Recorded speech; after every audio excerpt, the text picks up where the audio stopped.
muuqaalkii hore waxaan uga soo hadalnay active recall iyo waxay tahay waxaan soo sheegnay sidoo kale waxyaabaha ay ka fiican tahay oo ay noo bedeli karto markaan wax akhrisanayno oo ay kamid yihiin in wax la highlight gareeyo ma inta akhriska lagu guda jiro iyo sidoo kale in note kala qaato casharka qormooyinka wixii muhiim ah in laga soo baxo oo summary iyo la sameeyo gabagabo la sameeyo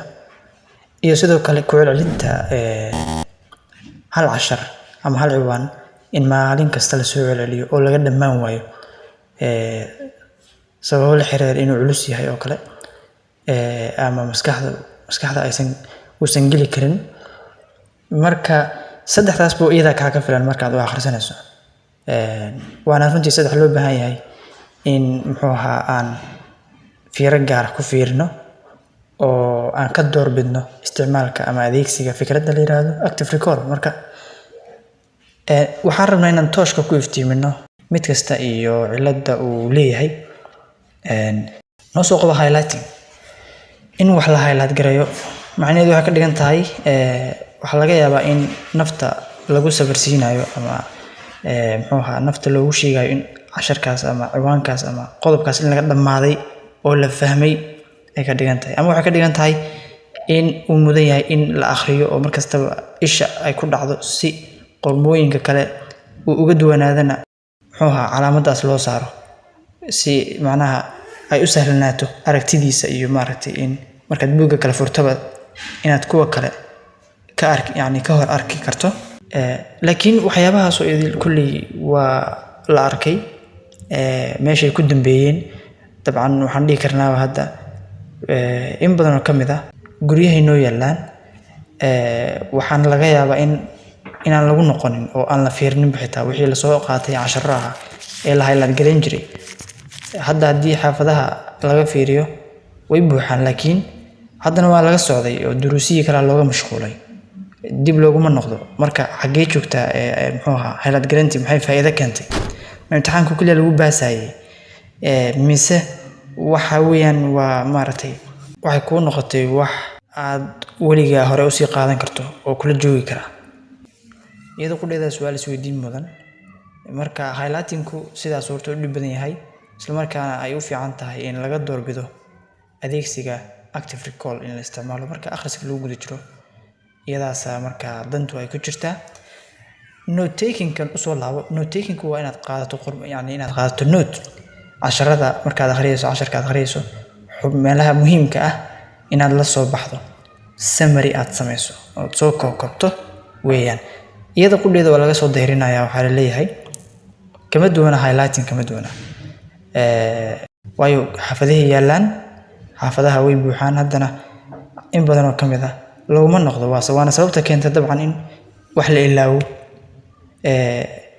duruufo jira awgood qofku naqtiinka laga yaabaa inuu jecel yahay inuu ku noqdo duruustiisii laakiin haddana duruufo jira awgood ay ka hortaagan yihiin inuu dib u noqdo wixii uu soo dhaafay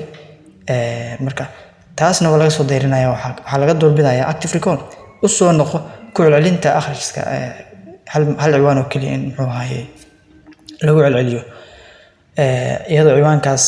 maaragtay loo aaneynayo inuu yahay xoogaa mid culus oo laga dhamaan laayahay muddo laba maalmood iyo 3 maalmood iyo wax ka badan buu qaadan karaa isaga kaliya laga yaabo in la soo celceliyo ama laga yaabo in laga gudbo adkaanshihiisa awgiis oo dib loogu soo laabto maalmo kale ma garanaysaa marka si looga dhamaado isaga laftirkiisa wuxuu u baahan yahay horta faham in la soo qaato halkan marka la taagan yahay culayska ugu badan wuxuu ka jiraa in aan isku khaladno laba waxyaabood baan isku khaladnaa marka sheekadan ay taagan tahay oo maaragtay akhriska la soo celcelinayo maalin kasta hal ciwaan oo keliya waxaan isku khaladnaa wax la yiraahdo akhriska dadban iyo akhriska rasmiga ah akhriska dadban waxa dhahan passive reading akhriska rasmiga ahna waxa dhahan active reading markaad wax akhrinayso intaadan wax akhriska bilaabin waxa laga rabaa labadaas qodob inaad ku dhaqanto ugu horreyn waxa lagu bilaabaa akhriska dadban ama passive reading waxa dhahan passive reading waxa waaye in casharka si guud ahaaneed la wada fahmo macnaha iyadoon qoraalka la dhex gelinin oo aan si toos oo rasmi ah loo akhrinaynin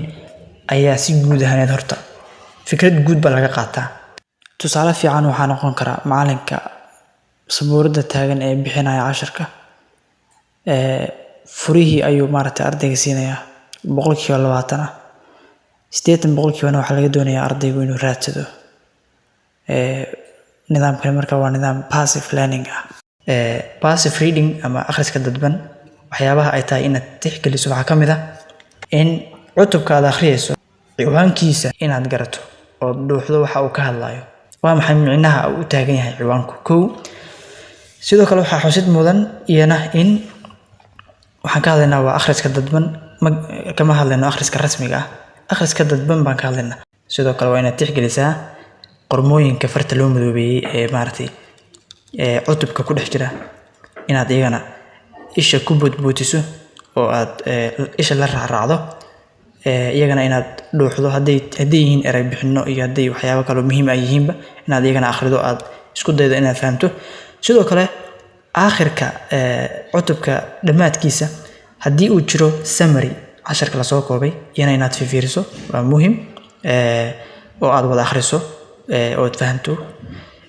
haddana waad boodaysaa waxaad tegaysaa meelaha su'aalaha lagu weydiinayo cutubka dhamaadkiisa.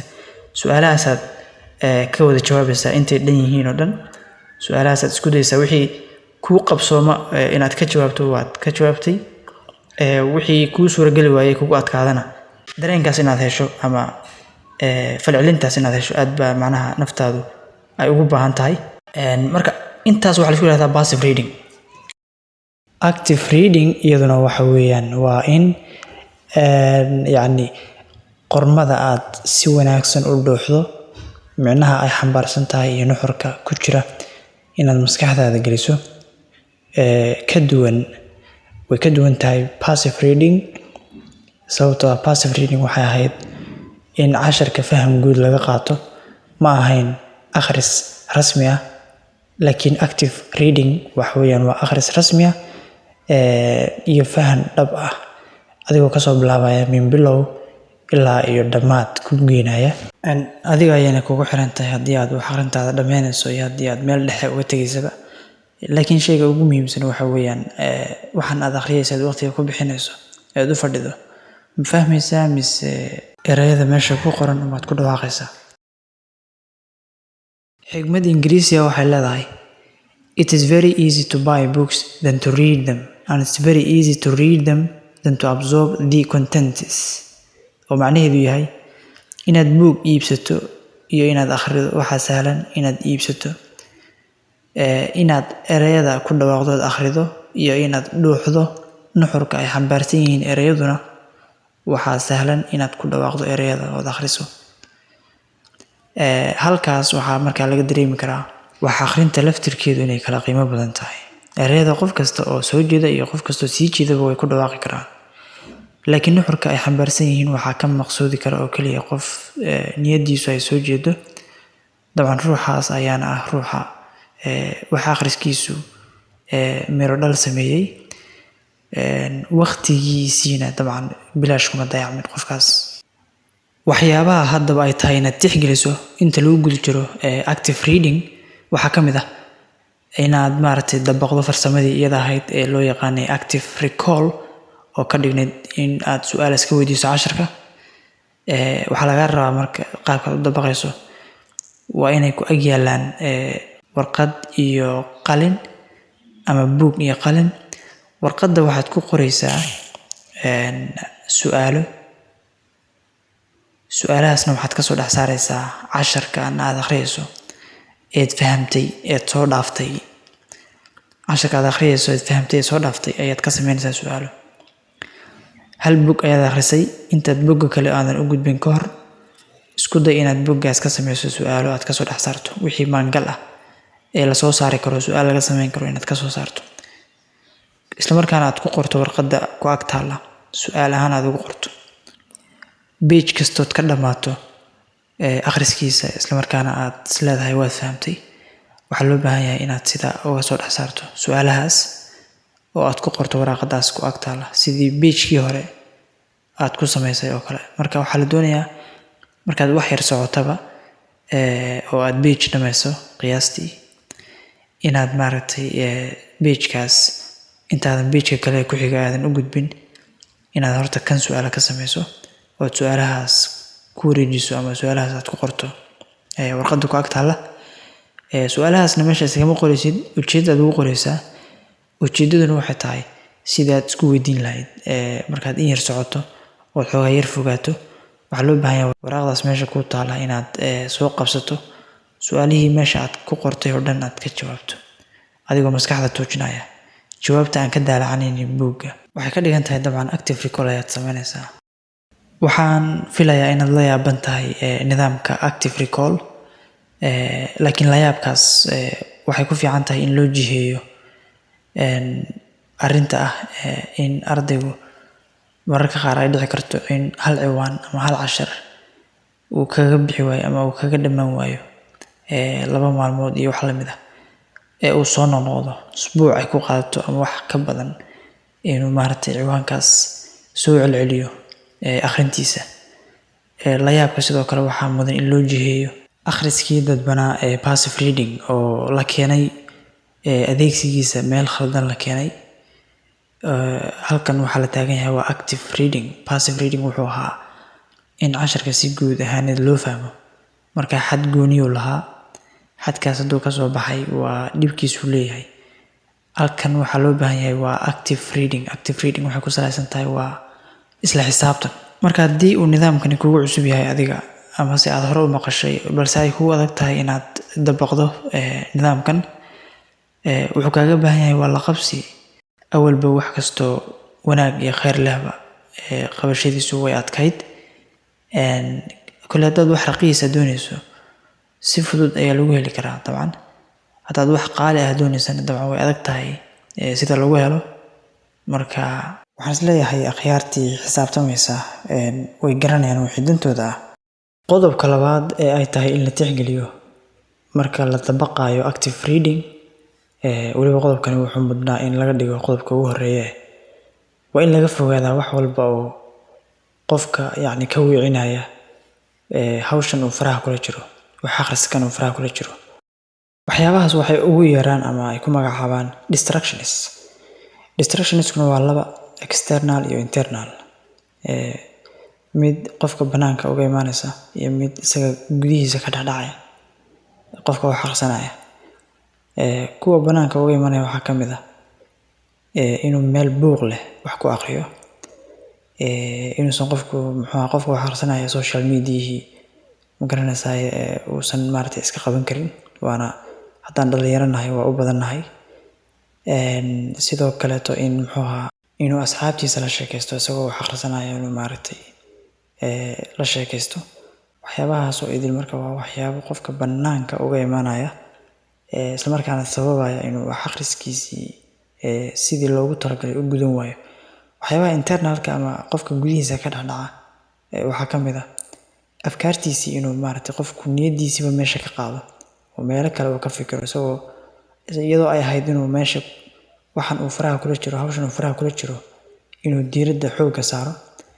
ayuu waxaa dhacaysa mararka qaar inuu afkaar kale meelo kale inuu maaragtay niyadiisii u kaxeeyo sidoo kale waxaa jiri karta xaalado caafimaad oo qofka yacni dhibaato u keeni kara iyaguna waxay sabab u noqon karaan inuu akhriskiisii carqaladoobo waxaan ka hadlaynaa waa waxyaabaha qofka xakameyn karo keliya waxyaabaha uusan xakameyn karin gacmihiisa ka baxsan maya laakiin waxyaabaha uu xakameyn karo keliya inuu iska xakameeyo taasaa markaa laynooga baahan yahay muuqaalkani waa muuqaal dabcan la xiriira active recall dhamaystir buu u yahay waana muuqaalan kusoo qaadanay xog badan oo la xiriira active recall